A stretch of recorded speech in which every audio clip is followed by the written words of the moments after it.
My name's Carson Hall. What's up, guys? If you guys don't know me yet, I run a marketing agency. If your business is struggling to get leads in the door, shoot me a DM, the Carson Hall, and we'll see if it's a good fit. But let's get into the video. I'm going to show you guys today how I'm actively scaling my agency to $50K a month.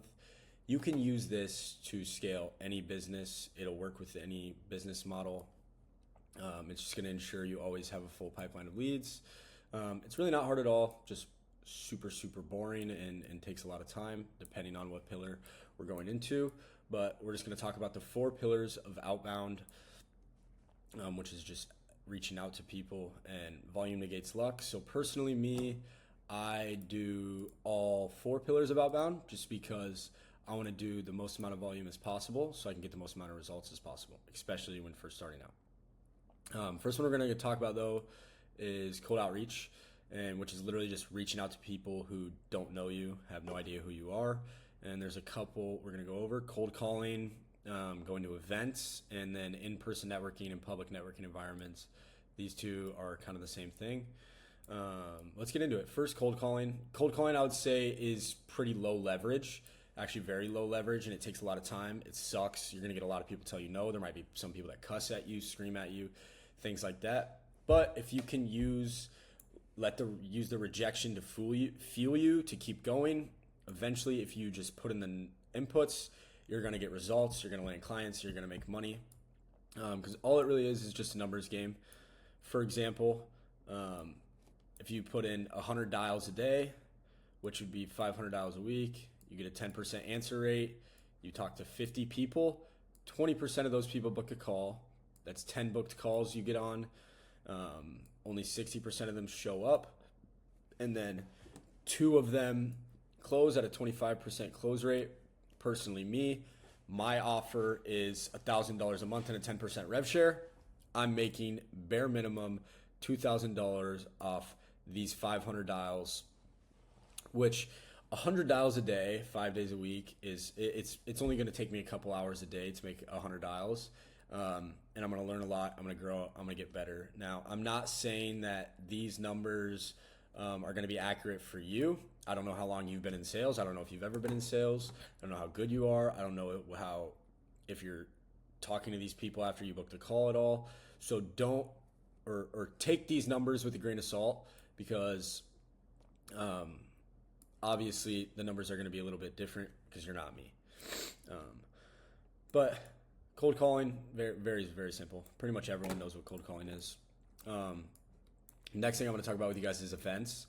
Events is something that my mentor put me onto. It's actually pretty sauce, because you're literally just, you go there, you talk to people, and regardless, most of the time, or at least for me, every event that I'm going to, I'm not only have the opportunity to land employees, clients, and just network with people, but they're all business owners, so there's always something I can learn when I go to these events. And the way I find these events is on Eventbrite. This is the site we use. It's pretty sauce. It'll pull up all the events in your area, and the ones you can go to. It has virtual events, so watch out for that. I would always stick to the in-person ones. And obviously, I would go to events in your niche. If you are in a marketing company, I probably wouldn't go to like a dog walking event. That's pretty silly. But when you're at these events, you're gonna find 3 types of people: employees, people that are there to network, and then potential clients, right? So when you're there looking for employees, there's really 3 types of employees you're gonna have.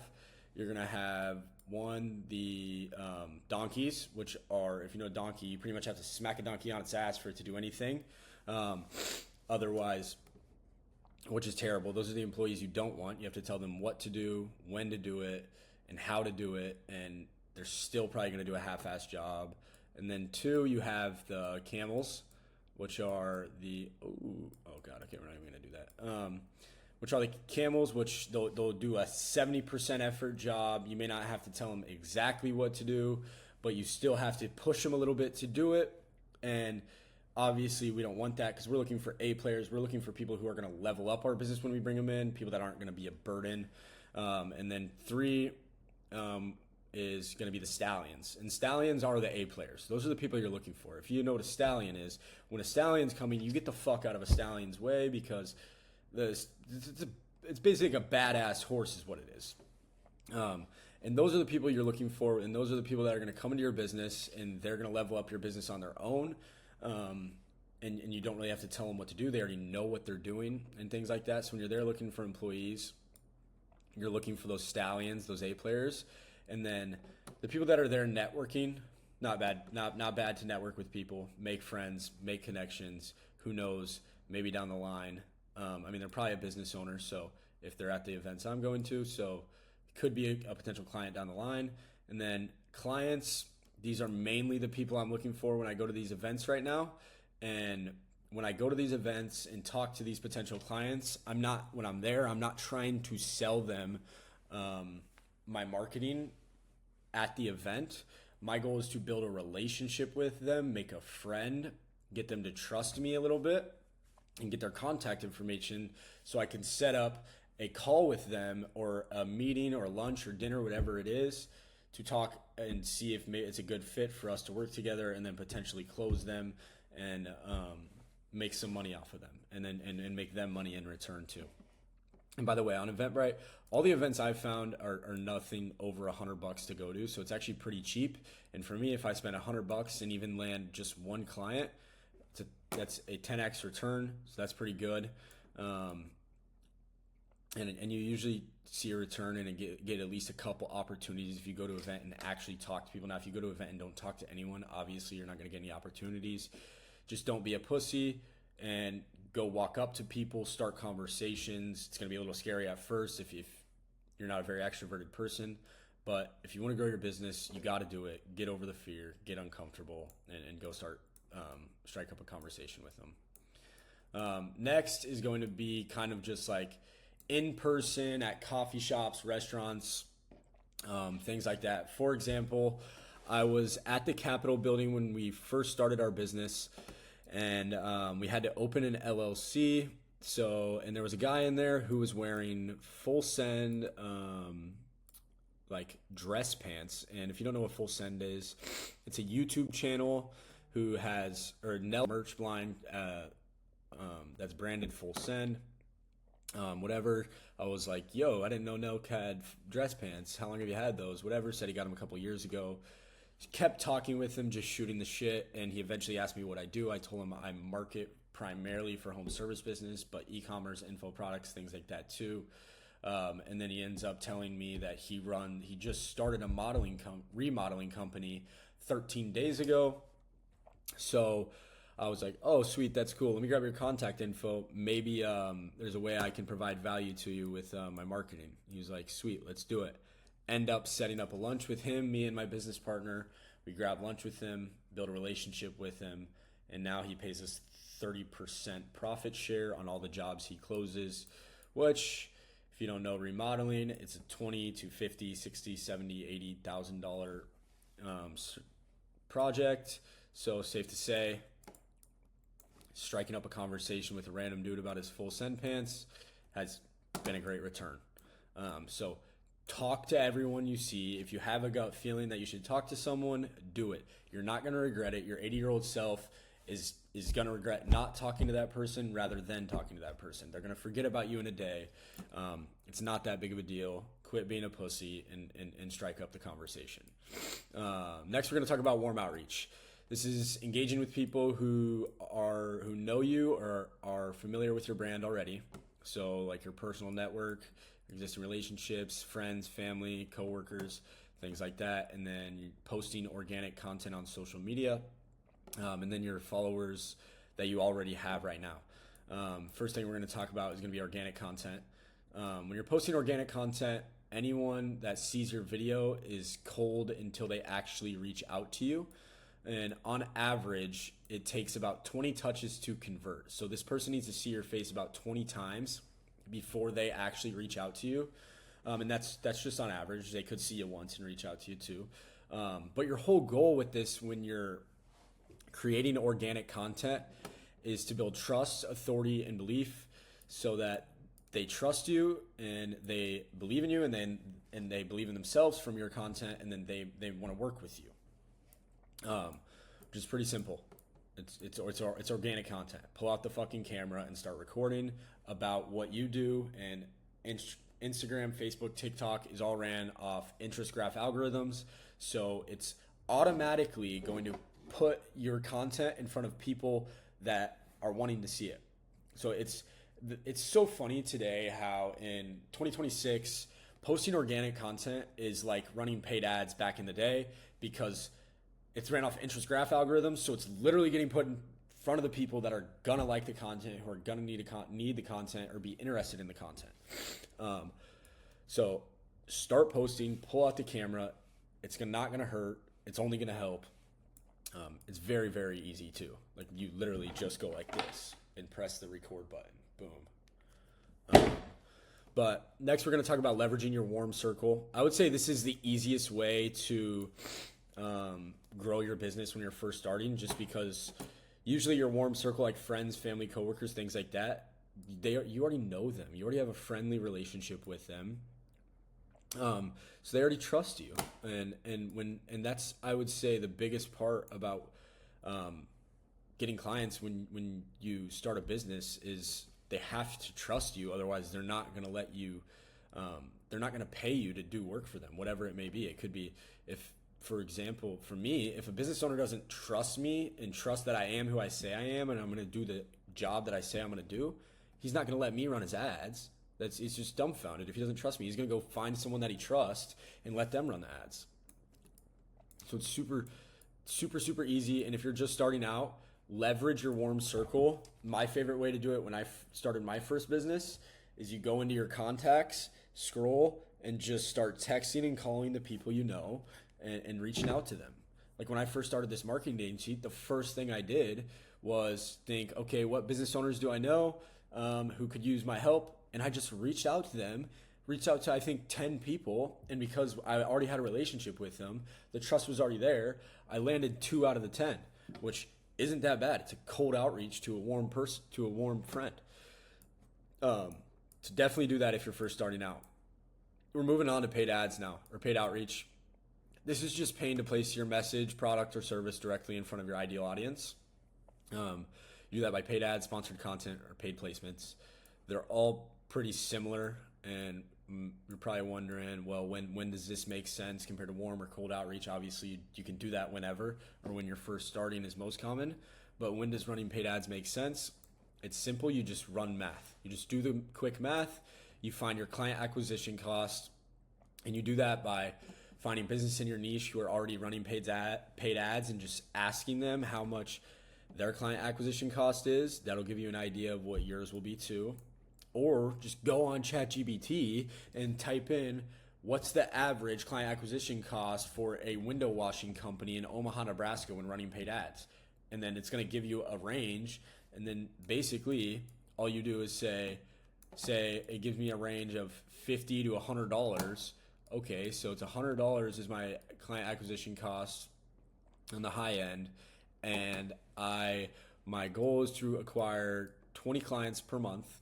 I'm going to have to spend $2,000 per month to acquire those clients. If I have the $2,000 to spend per month, then I'm going to do that. Then I'm going to spend the $2,000 to run the paid ads to get to 20 clients per month. Super simple. Just like I said, and then make the decision and pull trigger. But you also have a couple different options when running these paid ads. Right now, this is what I'm doing. I'm running a low ticket to high ticket offer, and I'm funneling them to a lead form for a $200 SEO offer with the goal of upselling them paid ads. So it's a very low ticket, $200.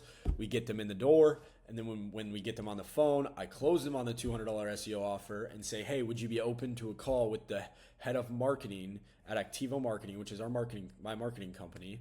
And of course, they're going to say, yeah, I'll take a free call with the head of marketing at your company. Sounds like he's some big shot who knows a ton about marketing, when really they're going to get on the call and the whole goal is just to upsell them paid ads. So that's what we do. And then obviously close them, because I'm an absolute closer, baby, and I'm a GOAT. Jokes. But next is referrals. Disregard this. I'm a goofball. Referrals is people like your active clients, your friends and family, word of mouth, and then partner referrals. How do we incentivize referrals? If you literally just fucking do good work, referrals will come naturally. Like, if I can produce a business, like for example, I'm working with this lighting company. We got them a 17x ROAS in 1 month, produced them $48,000 in revenue. And obviously, if someone asks them, hey, who's doing your guys' marketing?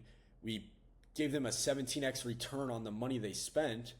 They're gonna refer them to us. They might even go tell someone who think might help because we just did really good work for them. So if you just do good work, referrals will just come naturally. But we can also incentivize referrals by giving people maybe a commission split on jobs that do close, or just give them a $250 gift card, for example, is what I do. Another way too is friends and family. So for example, down here, I have 3 friends going to the Create Conference in Atlanta, which is a faith-based business entrepreneurship conference. They bring in a bunch of big shots who basically just drop a bunch of wisdom on you and things like that. Sadly, I can't go because I'm going to be in South Florida at the time. But it's, like I said, all business owners in one room. You're wondering, what is them going to have to do with me? Well, since they're going and they run a window washing company, so there's not really much they can promote in their business there. I'm going to leverage their time and money, so their time and the ticket they paid to grow and scale my business by offering them 30% commission for anyone that they bring me that ends up closing on marketing, right? So I leverage their time and money to grow my business. And I've landed a couple clients from this already just by saying, hey, keep me in the back of your mind. If someone isn't getting enough leads, tell them about me. I'll get on a call with them, let me do the closing, and boom, I'll pay you a percentage and a commission on it.